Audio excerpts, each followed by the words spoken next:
Welcome back to Clutch Takes. We're going to be talking about the top 8 biggest trades of the 2020 season that could happen. And before we start the video, please press subscribe, post notifications, and also give us a like.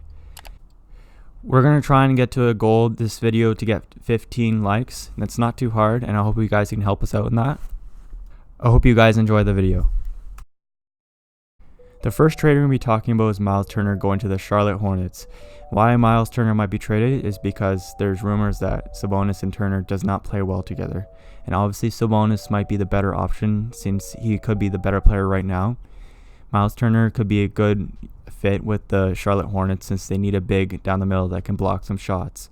And also he's 6'11", so he can get more rebounds than 5. The Indiana Pacers would want Williams in Washington for just depth reasons because they can move Sabonis down to the middle.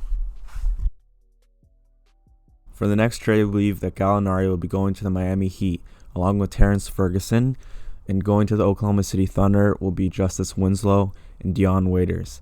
Gallinari gives the Miami Heat another scoring option as he's been lethal from 3 and would add them to go to possibly another level. For the Oklahoma City Thunder, they get a really good prospect in helping their rebuild, who also play point guard, play almost anywhere honestly, and I feel like this is a trade they need to make as Gallinari is a UFA at the deadline.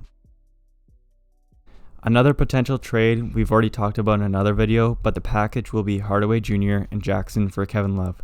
Kevin Love has a really big contract that Cleveland wants to move, and a lot of teams said that they want to pick from them to take that contract. Hardaway Jr., they get rid of Hardaway Jr.'s contract, and Jackson is a good piece to get Kevin Love. Kevin Love obviously has good veteran experience, and he's still a really good player, and he's a good defender as well. Hardaway Jr. can get them picks when he gets traded to Cleveland. A player we also believe will be on the move is Jrue Holiday, as he's been rumored to be traded by the Pelicans. A trade that might be off the board is to the Atlanta Hawks, as they're both struggling teams that could use a shakeup. Going to the Pelicans would be Cam Reddish and Allen Crabbe just to even out salaries. Jrue Holiday would give Trae Young another backcourt partner, someone who's more established, and give them a veteran presence. Cam Reddish has played with Zion and possibly can regain his form with him just like the Duke days. As we all expect, DAngelo Russell has been rumored all year to be traded. Well, we're saying he's going to be traded next year. As DAngelo Russell, it probably won't work out with Clay and Curry because he has to have the ball in his hands. Curry's going to have the ball in his hands. So the package they're getting back is Jeff Teague and Dang just for Cap. Covington is a good 3-and-D player that can help them out with Draymond Green. Also, they're going to be getting a first-round pick back to Golden State because DAngelo Russell's worth way more than those players. Cauley-Stein's just added in there just to help out, even out the rosters.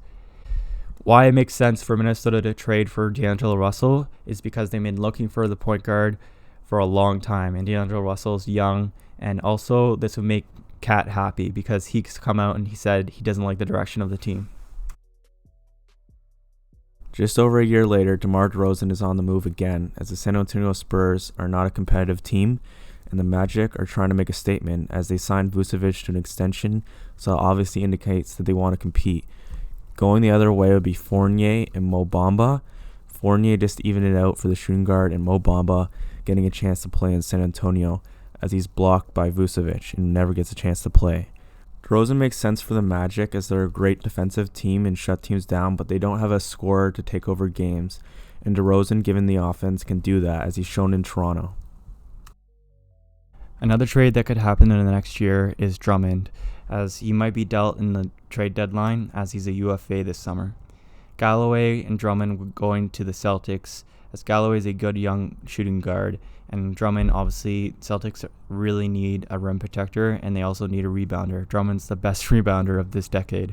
And going to the Detroit Pistons is Hayward and also Langford. Langford's a good young shooting guard as well, and Hayward, as much as his cap is that high, Hayward is a really good scorer still, and that's much needed in the Pistons.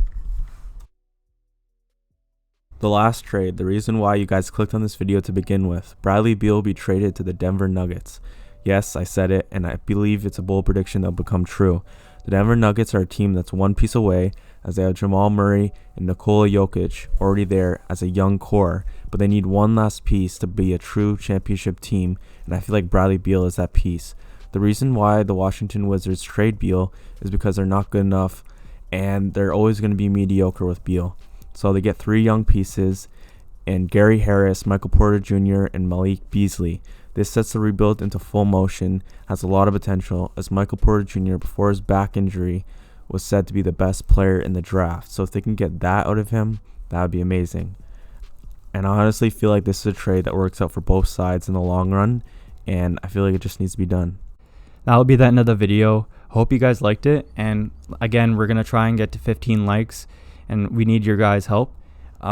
Leave a comment of any trades you guys think might happen next year, and see you guys around.